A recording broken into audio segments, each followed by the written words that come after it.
வணக்கம். உலகம் முழுவதும் பரவி வாழ்கிற தமிழ் தேசிய இனத்தின் விடிவெள்ளி, தமிழ் தேசிய இனத்தின் இயங்கு திசை, தமிழ் தேசிய இனத்தின் திருப்புமுனை, தமிழ் தேசிய இனத்தின் இரண்டாம் கரிகாலன், தமிழ் தேசிய இனத்தில் முப்படை கட்டிய முதலானவன், தமிழ் தேசிய இனத்தின் இனக்காவலன், தமிழ் தேசிய இனத்தில் பிறந்து வரலாறு படித்து வரலாறு படைத்து வரலாறாகவே மாறியவர், தமிழ் தேசிய இனத்தில் பிறந்து பல நாடுகளை அலறச் செய்த அக்கினி ஏவுகணை, வல்வட்டி துரை தந்த வரலாற்று நாயகன், அஞ்சுவதும் அடிபணிவதும் தமிழர் பரம்பரைக்கே இல்லை என செய்து காட்டியவர், மன்னாதி மன்னன் மாசற்ற அண்ணன், பேசாமல் பேச வைக்கின்ற பெருமா வீரன், இரண்டாம் கரிகாலன், தமிழ் தேசிய இனத்தின் ஒப்பற்ற ஒரே தலைவன் மேதகவே பிரபாகரன் அவருடைய பிறந்த நாள் இன்று.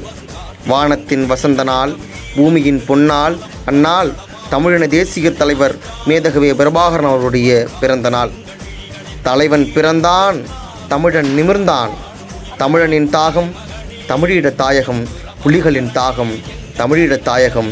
இருந்தால் தலைவன், இறந்தால் இறைவன். நன்றி, வணக்கம். நாம் தமிழர். என்றும் அன்புடன் சீமானின் தம்பி சுபாஷ் ராசராசன்.